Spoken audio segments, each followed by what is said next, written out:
ஓம் நமோ பகவதே ஸ்ரீ அருணாச்சல ரமணாயா. மூர்க்க நாயனார். நாட்டமிகு தண்டிக்கும் மூர்க்கருக்கும் அடியேன். அதாவது சூதுல வந்த பொருள்ல சிவத்தொண்டு சிவனடியார்களுக்கு தொண்டு மாகேஸ்வர பூஜையை செய்து சிவபதம் அடைந்தவர் மூர்க்க நாயனார். அந்த பக்தியெல்லாம் பெரிய எக்ஸெப்ஷன். நம்மளுக்கெல்லாம் புல்லரிக்கிறது. நினைக்கும் பொழுதே அவெல்லாம் வேற ஸ்டேட்ல இருந்திருக்கா.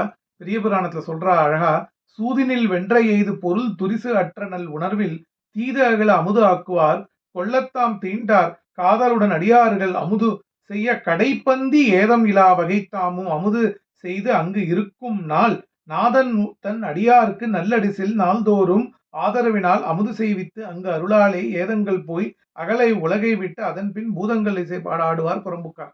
அதாவது முருகநாயனார் என்ன பண்றாரா, சூது சூதுன்னா என்ன, அந்த காலத்துல இந்த தாயம் விளையாடுறது, தாயம் விளையாடி அதுல பகடையா வச்சு அதுல தோற்று போய் இவருக்கு பணம் கொடுப்பா இல்லையா, கேம்பிளிங் பணம், அந்த பணத்தை எடுத்து சிவபெருமானுக்குரிய அடியவர்களுக்கு இவர் மாகேஸ்வர பூஜை பண்ணிட்டு அவெல்லாம் சாப்பிட்டதுக்கு அப்புறம் கடைசி பந்தியில தான் சாப்பிடுறாரு.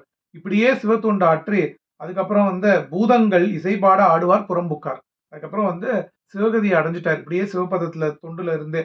அதாவது என்னன்னாக்கா, வல்லார்கள் தமை வென்று சூதினால் வந்த பொருள். ஏன் அப்படி பண்ணார் அவர்னா, அவருக்கு நார்மலா பொருள் ஈட்டி சிவத்தொண்டு தொண்டு தொண்டு பண்ணி பண்ணி எல்லா பொருளையும் கொடுத்துட்டு இழந்துட்டார். அதுக்கப்புறம் அந்த ஊர்ல சூது நடக்காதனால, சூது எங்க நடக்கிறதோ அங்க போய் சூது ஆடி சிவபெருமானுக்கு தொண்டு நித்த நித்த தொண்டு பண்ணியிருக்கார். அதுல சூது பணம் கொடுக்கலன்னா அவர் கத்தி எடுத்து கிழிச்சிடுவார் அவனை. அப்போ அவன் பயந்துன்னு பணம் கொடுத்துருவான். அதனாலதான் நாட்டமிகு தண்டிக்கும் மூர்க்கருக்கும் அடியேன் அப்படின்னு அவளோட பக்தி வேற ஏதோ ஒரு ஸ்டேட்ல அவ பார்ப்பதெல்லாம் சிவனாகவே பார்த்திருக்கா. அதனாலதான் நல்லார் நல்சூதர் நல்சூதர் அப்படின்னு பெரிய புராணத்துல வருது. நல்சூதராம் மூர்க்கர் கழல் தாம் வணங்கி அப்படின்னு சொல்லி சொல்றது. இது இவரோட மூர்க்க நாயனார் புராணத்தை இன்னொரு யாழ்ப்பாணத்து நல்லூர் சில ஸ்ரீ ஆறுமுக நாவலரும் சொல்லியிருக்காரு. அதுல அவர் சொல்றார், இந்த இந்த பிலாசபிக்கலா என்ன சொல்றார், செய்யும் செயல் எதுவும் சிவனால் அன்றி விதிக்கப்பட்டு ஆவதில்லை, சிவனால் அன்றி செய்வக்கப்படுவதில்லை, சிவனால் அன்றி பலன் கொடுக்கப்படுவதில்லை.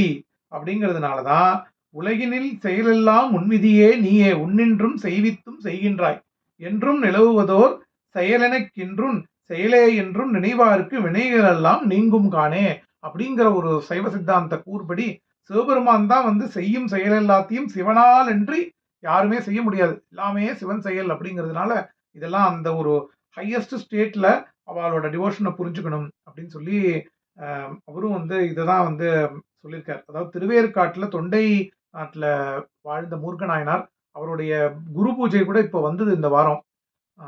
சரின்னு சொல்லி திடீர்னு சிந்திச்சு போடணும்னு தோணித்து. அதனால இந்த ஷார்ட் வீடியோ. ஓம் நமோ பகவதே ஸ்ரீ அருணாச்சல ரமணாய. திருச்சிற்றம்பலம் சிவசிதம்பரம் அருணாச்சலம். திருச்சிற்றம்பலம் சிவசிதம்பரம் அருணாச்சலம். திருச்சிற்றம்பலம் சிவசிதம்பரம் அருணாச்சலம்.